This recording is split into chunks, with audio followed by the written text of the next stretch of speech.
বুঝেছ উপেন, এ জমি লইব কিনে? কহিলাম আমি, তুমি ভূস্বামী, ভূমির অন্ত নাই। চেয়ে দেখো মোর আছে বড় জোর, মরিবার মতো ঠাই। শুনি রাজা কহে, বাবু জানো তো হে, করেছি বাগান খানা, পেলে 2 বিঘে, প্রস্থেও দিঘে, সমান হইবে টানা, ওটা দিতে হবে। কহিলাম তবে বক্ষে জড়িয়া পানি, সজল চক্ষে করুণ রক্ষে, গরিবের ভিটে খানি।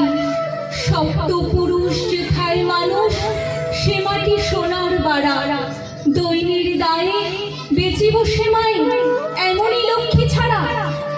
আখি করি লাল, রাজা ক্ষণকাল রহিল মৌন ভাবে, কহিলেন শেষে ক্রূর হাসি হেসে,